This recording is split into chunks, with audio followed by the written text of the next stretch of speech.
যাত্রাকে বাধা দেয় পুলিশ। এ সময় পুলিশের সাথে বাদানুবাদে জড়িয়ে পড়ে পদযাত্রাকারীরা।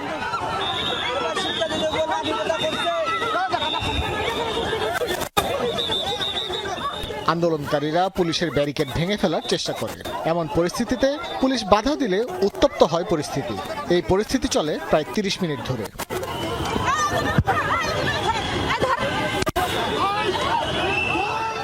পুরো ঘটনায় পুলিশের অন্তত 8 জন আহত হয় বলে জানানো হয়। আমাদের সাথে ধস্তাধস্তি হচ্ছিল, আমরা কোনোভাবে কিন্তু তাদেরকে আমরা লাঠিচার্জ বা কিছু করার কোনো সুযোগও আমাদের ছিল না, আমরা করিও নাই।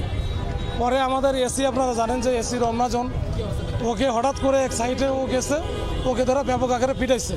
ওর গেঞ্জি টেঞ্জি টি শার্ট যা ছিল সব ছিঁড়ে গেছে। আমরা যারা আছি আমাদের দেখেন এগুলো কিন্তু কিছু নাই, আমরা কিন্তু লাঠি আমাদের হাতেও নাই, কিচ্ছু না, আমি কিন্তু খালি হাতে আছি।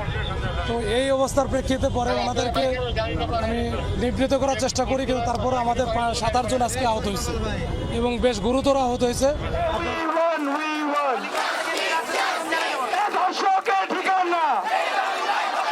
এর আগে ধর্ষণ ও নারী নির্যাতনের প্রতিবাদ ও ধর্ষকদের সর্বোচ্চ শাস্তি নিশ্চিতের দাবিতে শাহবাগে অবস্থান নেয় রাজধানীর 30টি কলেজের শিক্ষার্থীরা। সরকারের দুর্বলতার কারণেই নারীদের জন্য দেশ অনিরাপদ হয়ে উঠছে বলে অভিযোগ করেন তারা। এইখানে মেইনলি একটা মেয়ে যখন রেপড হয় তখন কিন্তু একটা মেয়েটা বেশি শেমফুল হয় একটা রেপিস্টের থেকে। আমরা মেয়েরা তো করেও সেফ না, আমরা বাইরে কিভাবে সেফ থাকবো? এই যে জুলাই অভ্যুত্থান হয়েছে, আমরা তো জুলাই অভ্যুত্থানের রাজপথে নামিনি আজকে দিনটা আসার জন্য। আমরা যাদেরকে আজকে যে চেয়ারে গুলো বসাইছি তাদের উচিত ছিল আজকে আমাদেরকে এখানে না আনা। আইন ব্যবস্থা নিচ্ছে না কোনোভাবে। আইনে যে আমরা যে এত ভালো ভালো লোক বসিয়ে রাখছি, এরা যে জনগণের টাকা খাইতেছে, কোনো তো লাভ হইতেছে না।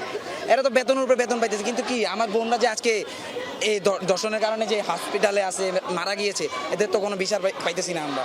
পৃথক ট্রাইব্যুনালে সকল ধর্ষণের বিচার করার সিদ্ধান্ত বাস্তবায়ন করার দাবি জানান শিক্ষার্থীরা।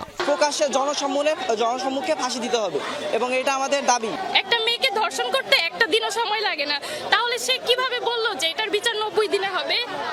একটা মেয়েকে ধর্ষণ করতে জাস্ট কয়েকটা সময় লাগে, আর সেখানে 90 দিন কেন? আমরা বলতেছি আসিয়ার মতো ছোট ছোট মেয়েরা যদি এখন ধর্ষণ হয়, আমাদের নিরাপত্তা কোথায়? কালকে যে আমরা হব না তার তো কোনো গ্যারান্টি নেই। অবস্থান কর্মসূচি হলেও দুপুর 1টার পর হঠাৎ করেই শাহবাগ মোড় অবরোধ করেন শিক্ষার্থীরা। প্রায় 30 মিনিটের জন্য বন্ধ হয়ে যায় সব যান চলাচল। শাহবাগে ঘোষণা করা হয় শিক্ষার্থীদের নিরাপদ বাংলাদেশের 4 দাবি। আমাদের প্রথম দাবি, ধর্ষকদের শাস্তি প্রকাশ্যে নিশ্চিত করতে হবে, যাতে গোটা বাংলাদেশ একটা দৃষ্টান্ত পায়।